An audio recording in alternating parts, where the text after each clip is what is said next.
participants, Dr. Kamal Munir Saab, FCDO team, and the team of Data and Research in Education Research Consortium. It is indeed a great privilege for me to speak to such a shining group of experts on education. So having spoken so much in English, because look at the media, permit me to switch to Urdu so that the message can go to a larger audience outside this hall. So سب سے پہلے میں آپ کو یقیناً complement کروں گا کہ آپ جس موضوع پہ یہ ورکشاپ کر رہے ہیں یہ پاکستان کے مستقبل کے حوالے سے اہم ترین موضوع ہے، چونکہ ہم جس دور میں داخل ہو چکے ہیں اس کو سب نالج ریولوشن ایرا کہتے ہیں، علم پہ مبنی ترقی کا دور کہتے ہیں۔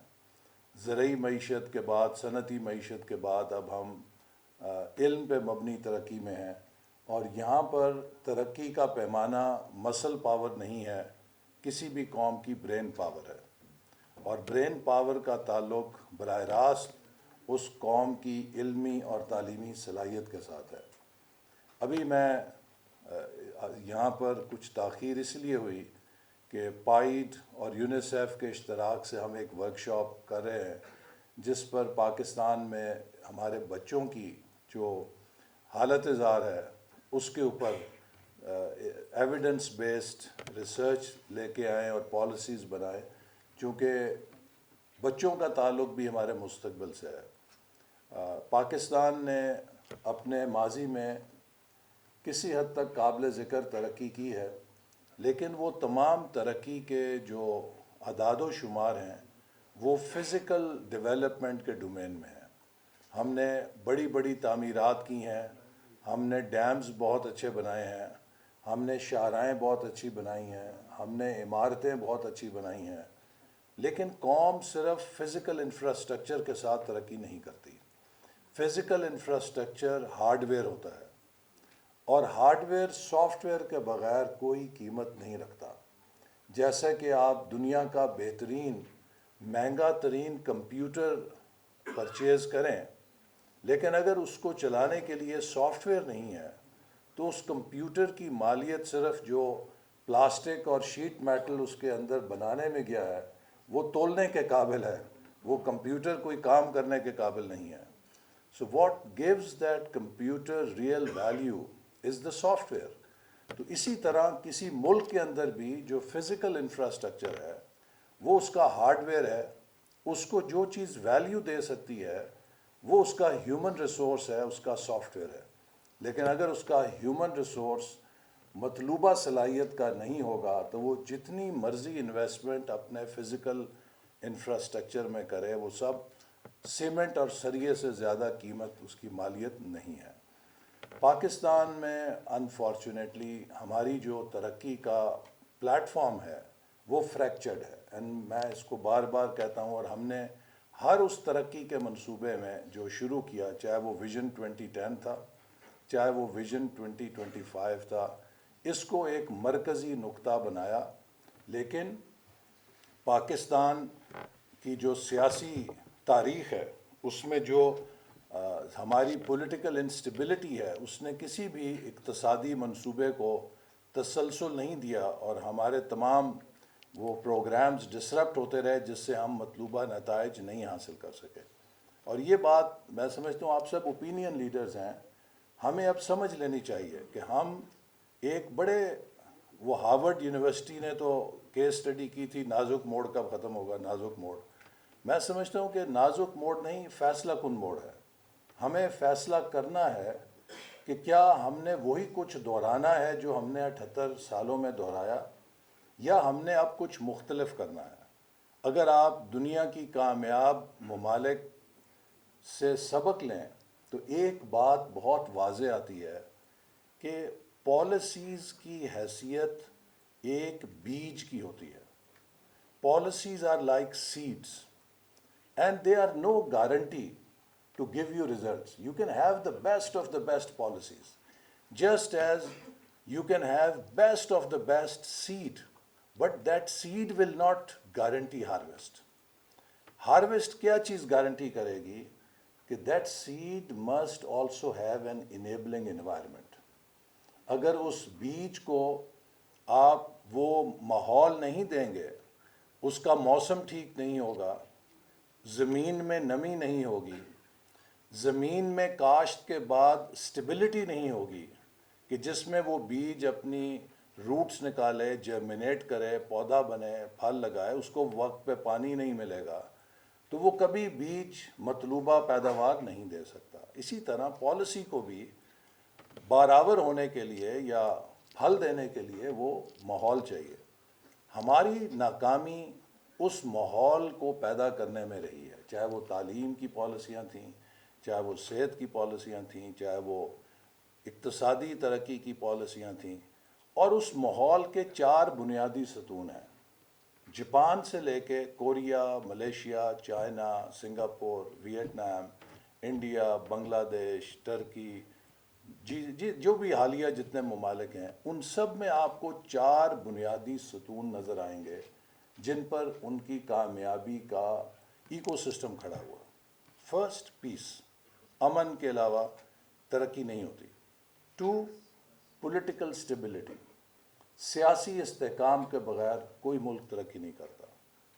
3، ان سب نے اپنے سیاسی استحکام سے 10 سال کے دورانیے پیدا کیے جن کے نتیجے میں پالیسیز کو 10 سال کی کنٹینیوٹی ملی، کیونکہ پالیسی 10 سال سے پہلے نتائج نہیں دیتی. اگر آپ اسے بیچ میں ڈسرپٹ کر دیں گے تو پھر گراؤنڈ زیرو پہ آ جائیں گے.